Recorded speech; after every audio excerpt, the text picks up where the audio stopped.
Differentiation inverted U tube மேனோமீட்டருடைய working details பார்க்கலாம்.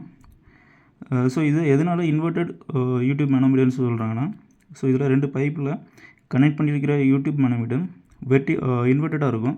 So அதனால் இதை வந்து இன்வெர்ட்டட் யூடியூப் மேனோமீட்டர்னு சொல்கிறாங்க.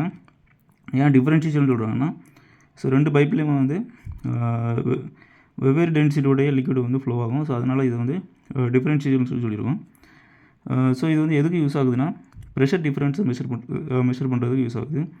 2 பைப்பில் உள்ள ப்ரெஷர் டிஃப்ரென்ஸை மெஷர் பண்ணுறதுக்கு யூஸ் ஆகுது. ஸோ இந்த ப்ரெஷர் டிஃப்ரென்ஸை மெஷர் பண்ணுறதுனால ஏதாவது யூசேஜ் இருக்குதுன்னா, ஒரு இண்டஸ்ட்ரியை பொறுத்தளவில் 2 க்ளோஸ்டு வெசல் இருக்குதுன்னா, ஸோ அந்த வெசலில் உள்ள எவ்வளவு லிக்விட் இருக்குதுன்னு சொல்லி ஈஸியாக வந்து ஃபைண்ட் பண்ண முடியும். ஸோ அதே போல் பைப்பில் வந்து எந்த அளவுக்கு வந்து ஃப்ளோ இருக்குது அப்படின்னு சொல்லி மெஷர் பண்ணுறதுக்கும் இந்த யூடியூப் மேனோமீட்டர் வந்து நம்ம யூஸ் பண்ண முடியும். ஸோ இது வந்து ப்ரெஷர் டிஃப்ரென்ஸை வந்து மெஷர் பண்ணுறதுக்கு யூஸ் ஆகுது. ஸோ இதே போல் தான் நார்மல் மேனோமீட்டர் எடுத்தாலுமே அதுவும் ப்ரெஷர் டிஃப்ரென்ஸை தான் மெஷர் பண்ணுறதுக்கு யூஸ் ஆகுது. ஸோ இந்த ரெண்டுமே வந்து ப்ரெஷர் டிஃப்ரென்ஸை மெஷர் பண்ணுறதுக்கு யூஸ் ஆகுதுன்னா, இன்வெர்ட்டட் யூடியூப் மேனோமீட்டர் பார்த்திங்கன்னா லோ டென்சிட்டியுடைய லிக்விடுடைய ப்ரெஷர் டிஃப்ரென்ஸ் வந்து மெஷர் பண்ணுறதுக்கு யூஸ் ஆகுது. ஸோ எதனால் இது வந்து லோ டென்சிட்டியுடைய லிக்விடுடைய ப்ரெஷரை வந்து மெஷர் பண்ணுறதுக்கு யூஸ் பண்ணுறாங்கன்னா, ஸோ அந்த லோ லிக்விடுடைய பைப்பை வந்து மெஷர் பண்ணுறதுக்கு ஸோ அதிக அளவு அக்யூரசி வந்து தேவை கிடையாது. அக்யூரசி வந்து கம்மியாக இருந்தாலே போதும். அது மட்டும் இல்லாமல் லோ டென்சிட்டி வந்து பைப்பில் வந்து அதிக அளவு டீவியேஷன் ஆகும். ஆனால் ஹை லிக்விட் பார்த்திங்கன்னா டீவியேஷன் கம்மியாக தான் இருக்கும். ஸோ அந்த ஒரு ரீசன்னால் இன்வெர்ட்டட் டியூப்பில் லோ டென்சிட்டியுடைய ப்ரெஷர் டிஃப்ரென்ஸ் வந்து மெஷர் பண்ணுறோம். ஸோ ப்ரெஷர் டிஃப்ரென்ஸ் எப்படி மெஷர் பண்ணலாம்னு பார்க்கலாம். ஸோ ஃபஸ்ட்டு இதில் வந்து லிக்விட் வந்து லோ டென்சிட்டி லிக்விட் இந்த சைடும் இருக்குது. ஸோ இது என்ன செய்யும் பார்த்திங்கன்னா, புஷ் பண்ணோம். இங்கே வந்து இந்த சைடு புஷ் பண்ணோம். அதே போல் பைப் பியில் இருக்கிற லிக்விடுமே வந்து ரைட் சைடு வந்து புஷ் பண்ணுது. ஸோ புஷ் பண்ணும்போது இந்த சைடு ஹை ப்ரெஷர் இருந்துச்சுன்னா இங்கே இதில் இருக்கிற இது என்னென்னு பார்த்தீங்கன்னா, கருப்பு கலரில் இருக்கிறது ஒர்க்கிங் ஃப்ளூயிடு. ஸோ இது வந்து மேலே அதிகம் போகும். ஸோ இந்த இடத்துல கம்மியாக ப்ரெஷர் இருந்துச்சுன்னா ஒர்க்கிங் ஃப்ளூயிடு இன்னும் கொஞ்சம் கீழே வரும். ஸோ இதில் எப்படி ப்ரெஷர் மெஷர் பண்ணுறாங்கன்னா,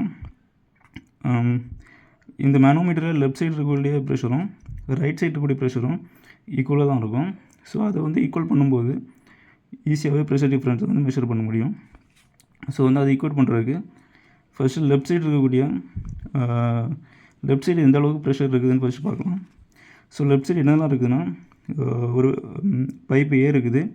ஸோ அப்புறமா மேனோமீட்டரில் லெஃப்ட் லிம்பு இருக்குது. வந்து லிம்புன்னு எடுத்துக்கலாம். ஸோ லெஃப்ட் லிம்பு இருக்குது. ஸோ இந்த ரெண்டையும் வந்து ஆட் பண்ணும்போது நமக்கு லெஃப்ட் சைடு இருக்குள்ள ப்ரெஷர் எல்லாம் தெரிஞ்சிடும். ஸோ ஃபஸ்ட்டு பைப் ஏல ப்ரெஷர் பார்த்திங்கன்னா ஹைச்ஏ. ஸோ ஹைச்ஏ எடுத்துக்கலாம். ஸோ இது வந்து இன்வெர்ட்டட் யூடியூப் மேனோமீட்டர் அப்படிங்கிறனால மைனஸ் சிம்பிள் எடுத்துக்கிறோம். ஸோ ரெண்டாவது இதில் வந்து இந்த லிம்புடைய ஹைட்டு, ஸோ அதை ஹைச்1 எடுத்துருக்கோம். ஸோ இதில் வந்து ப்ரெஷர் வந்து ஹைட்டில் மென்ஷன் பண்ணியிருக்கிறதுனால ஸோ அது வந்து நார்மல் ப்ரெஷரை மாற்றுறதுக்கு அது கூட கிராவிட்டியை என்ட்ரு பண்ணியிருக்கோம். ஸோ இன்ட்ரு S1 ஈக்குவல் ஸோ ரெண்டாவது ரைட் சைடு இருக்கக்கூடிய ப்ரெஷரை வந்து மெஷர் பண்ணோம். ரைட் சைடு அதே போல் பைப்பு பி இருக்குது. ஸோ பைப் பியில் உள்ள ப்ரெஷர் பார்த்திங்கன்னா ஹைச்பின்னு எடுத்துருக்குறோம். ஸோ அதே போல் இன்வெர்ட்டட் டியூப் மேனோமீட்டர்னால மைனஸ் சிம்பிள். ரெண்டாவது இதில் ரைட் சைடு லிம்பு இருக்குது. ஸோ அந்த லிம்போட ஹைட்டு பார்த்திங்கன்னா H2. ஸோ இது வந்து எதோட ஹைட்னா லோ டென்சிட்டி ஃப்ளூயிடோட ஹைட்டு. ஸோ அது வந்து H2. ஸோ அதே வந்து ஹைட்டில் கொடுத்துருக்கிறதுனால அதை ப்ரெஷராக மாற்றணும். ஸோ அதுக்காக கிராவிட்டி S2 வந்து என்ட்ரு பண்ணியிருக்கிறோம். ஸோ அதே போல் மைனஸ் சிம்பிள். மேலே இருக்கிற ஒர்க்கிங் ஃப்ளூயிட் ஹைட்டு, ஸோ அந்த ஹைட்டும் எடுத்துருக்கோம் ஹைச். ஸோ அதோட specific gravity value S3. So அதை என்ட்ரு பண்ணியாச்சு. இப்போ நமக்கு என்ன தேவைன்னா ப்ரெஷர் டிஃப்ரெண்ட் தான் தேவை. ஸோ ப்ரெஷர் டிஃப்ரெண்ட் தேவைன்னா HA மைனஸ் HB, அதாவது HB மட்டும் இந்த சைடு கொண்டு வந்து மிச்சம் எல்லாத்தையும் அந்த சைடு கொண்டு போகணும். ஸோ கொண்டு போயிடுச்சுன்னா ப்ரெஷர் டிஃப்ரெண்ட் தெரியப்படும். ஸோ இதுதான் இன்வெர்ட்டட் யூடியூப் மேனோமீட்டர் மூலமாக ப்ரெஷர் டிஃப்ரென்ஸ் கண்டுபிடிக்கக்கூடிய மெத்தடாக இருக்குது.